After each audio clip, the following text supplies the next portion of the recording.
So I went to a market called Shilpgram, and I haven't been here 10 minutes, and I've watched a performance, and now this is happening.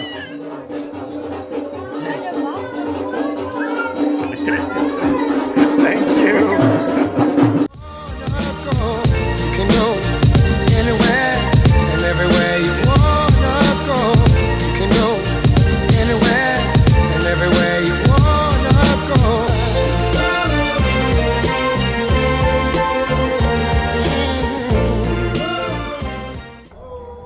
Okay, so earlier this morning, I arrived in Udaipur, and the bus was supposed to arrive at 7:15 a.m., but it ended up arriving at 6:15 a.m. So from there, I took a tuk-tuk to a cafe that was open, only to find that the cafe doesn't exist. So then I decided to go to my hotel to drop a bag off, and I got a recommendation from them of a cafe to go to, and I find myself here at, it's called Gangar Ghat, and actually the view is quite nice from here. Here, I'll show you.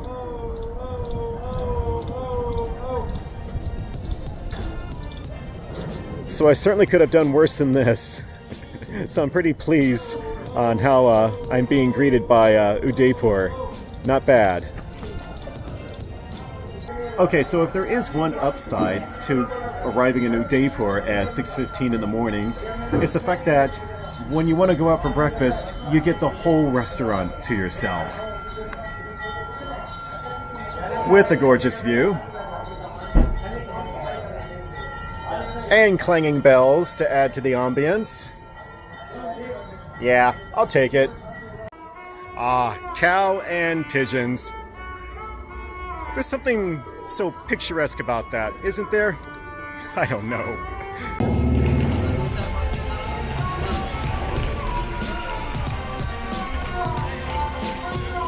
I had to.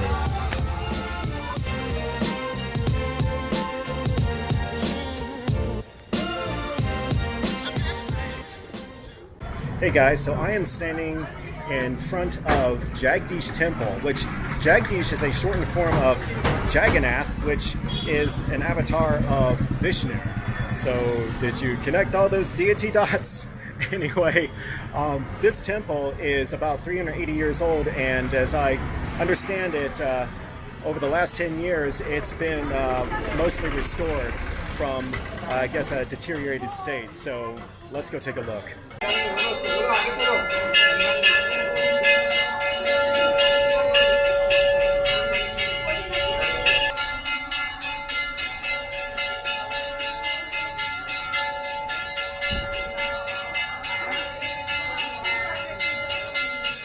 So I'm standing at the rear of the temple, and this is where the tallest steeple is. And so as I go up, notice how, well, for lack of a better word, how steep the steeple is. And also you can see that there are just numerous Hindu idols that decorate it going most of the way up. Yeah, pretty impressive.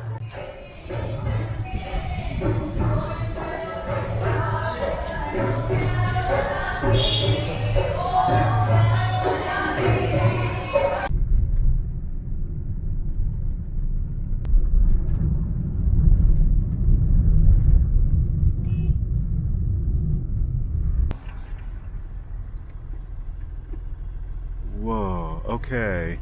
Thank you. Yeah, we can go. Amazing.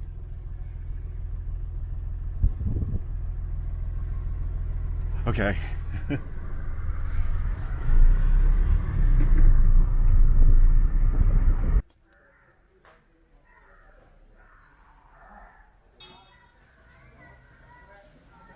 I decided to take a small trip to a place called Ranakpur Jain Temple. It's about 2 hours north of Udaipur, and it's a temple that's important in the Jainism religion. It's a little over 500 years old. I got here a little early. They actually do not open for visitors until noon. So that's okay, but they do have a lot of rules I'm finding to get in. Like, for example, you can't bring a camera, you can't bring a mobile phone. Well, That's actually okay because this place is nestled in the mountains and there's just no mobile signal. But anyway, you also can't bring anything of leather. So no wallets, no belts. And of course, like most temples, you can't bring shoes into the temple. So let's take a look around and see what it looks like on the outside.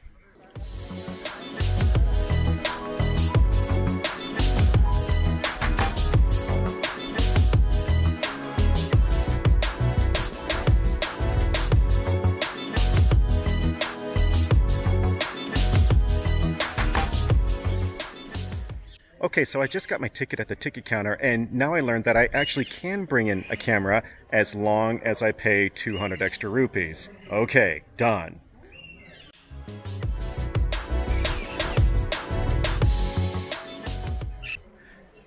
They also have guys with rifles out here, just like the guy behind me. I saw another guy walking with a rifle earlier, so I'm not sure what the deal is with that. Tigers, perhaps?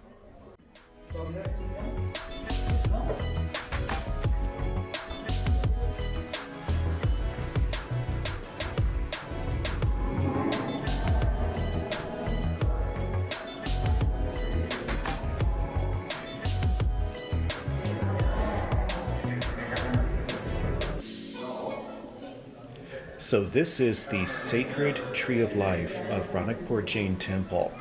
It is over 600 years old and the entire temple was built around this tree.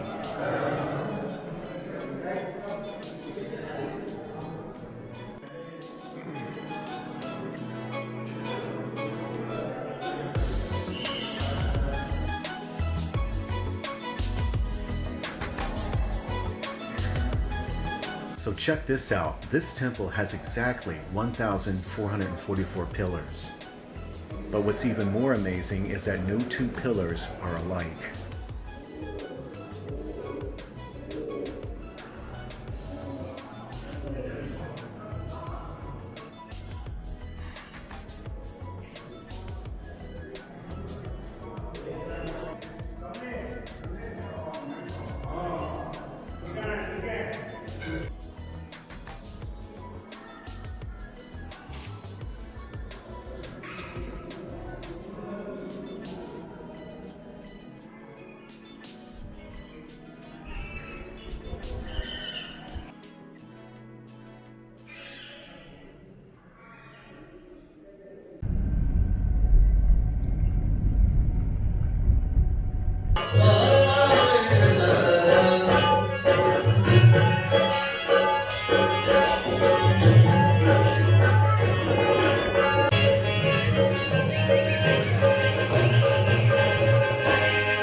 Okay, it's late at night. I just got back to my room and I found that I have clean laundry. I am so elated right now. I was down to my last clean outfit today, so I am thrilled. Yes.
Hey guys, so this morning I went out to a palace that's actually on top of a mountain called Monsoon Palace, and it's about 150 years old. And as you can see behind me, it's got these monkeys that are just roaming around throughout the palace. Anyway, let's go take a look at the views from up here. It's pretty nice.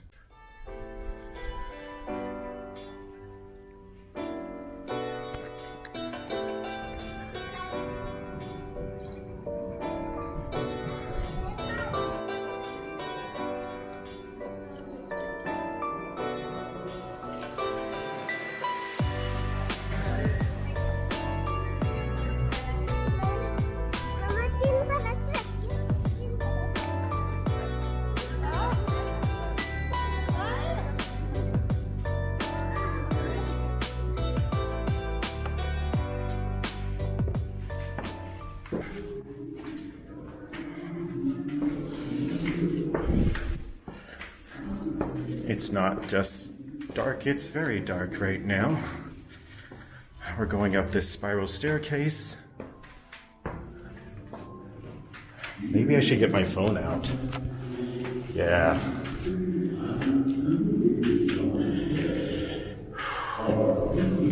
Much better. Okay, I'm being led on a private tour, it seems, to the top of the tower. We will see what this is like.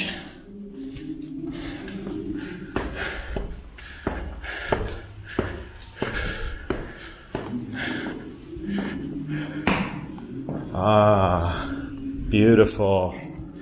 Look at that. Okay, so I was led up here by an individual up some stairs to the top of the tower here, and yeah, the view is certainly pretty impressive, but I don't think this is where the public normally goes. Anyway, let's see how many rupees this is going to cost me.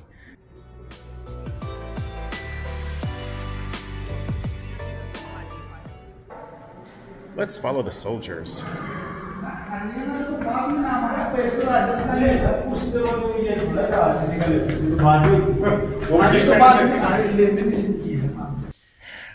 So I found another spiral staircase. This time it was one that was open for the public. And here I'm at an upper level, but you can kind of tell that they still have some work to do on the renovation. And so I think this place is going to be quite beautiful up here when they're done.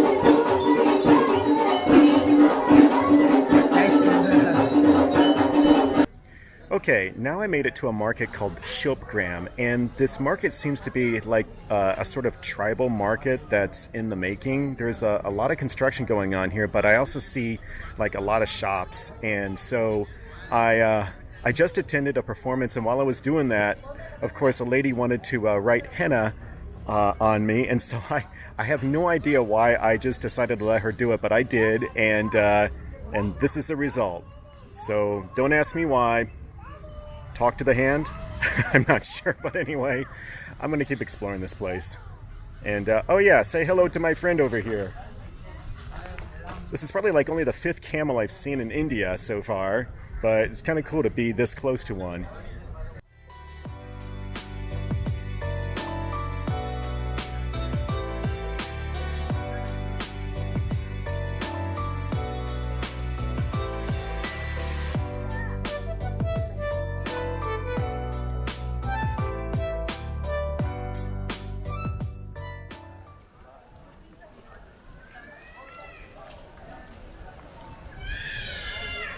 Okay, so after that brief little visit to Shilpgram, where for some reason I decided to get henna on my hand. Anyway, I am here at City Palace now, And City Palace it's about 450 years old, and it was founded by a Mewar ruler named Uday Singh II.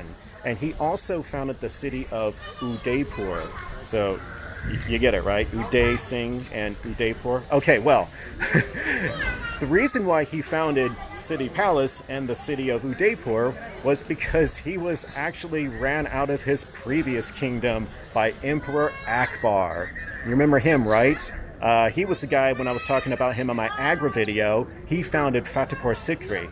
And he, was responsible for invading a lot of kingdoms, including Uday Singh II's kingdom as well. So here we are, and let's take a look.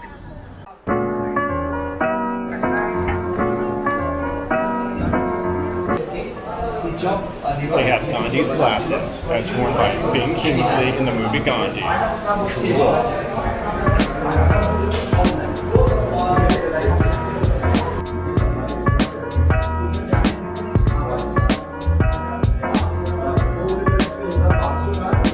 They could go one by one. And second thing, they went ahead. Narrow because they have to when they went ahead, soldier assistant behind the wall easily chop the head, cut the head of Mughals. Okay, let's make our way through here. Whoa, thin, thin, thin. It's about only 2 feet wide. Weird. I guess the Mewars were very thin people. Maybe they dieted a lot, I'm not sure. So I walked out into this courtyard, and looking at it, you wouldn't guess that you're actually at one of the highest points in this palace, but take a look at this over here.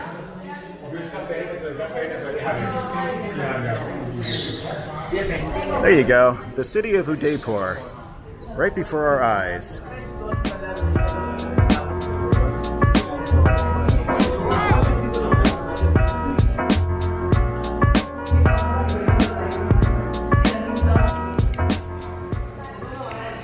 Okay, way to next.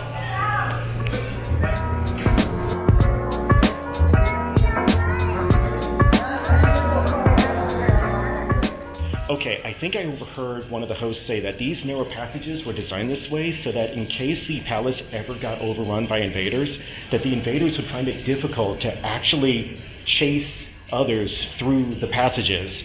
And you can kind of see that if you tried to do something like that at a high speed, you'd be like banging your head and probably get slowed down by these outcroppings that you see. And, for others who are familiar with these passages, that enables them a nice break to make a getaway. Right here, this one passageway is about 5 feet tall, and right here where it says mind your head for good reason, this one, it's probably like 4.5 feet tall, and then you come out of here, and just imagine if you're, running through this in a low light situation, and you come across these guys right here, yeah, I think that would hurt. So I get the idea, with why they would have done something like this. Hey guys, so I'm about to leave City Palace, and I'm also about to leave Udaipur.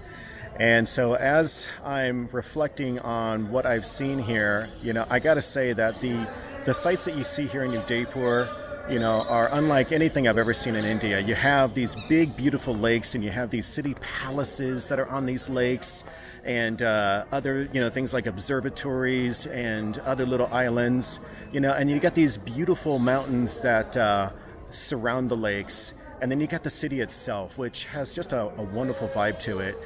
I gotta say, there's really no place like Udaipur I have ever been to. I think it's not only unique to India, but it seems like to me, it's pretty unique in the world.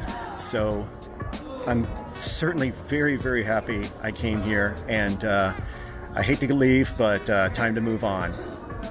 Okay, so I just got kicked out of City Palace because it's closing, but before I end my video, I just wanted to talk about something that's had an impact on me while I was preparing for my trip to India. And so for this video, I want to talk about a prolific singer in India. Her name is Lata Mangeshkar, and the piece is called I Mere Watan Ki Logan, if I've got that correct, which means the people of my country.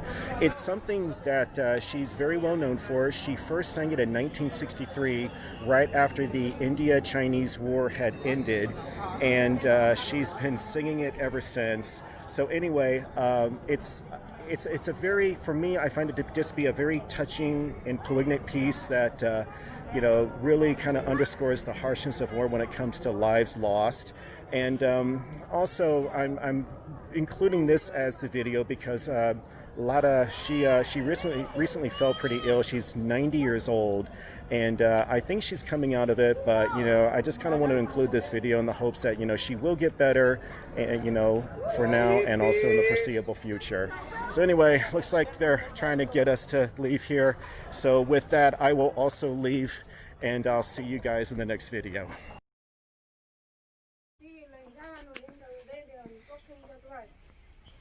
Whoa.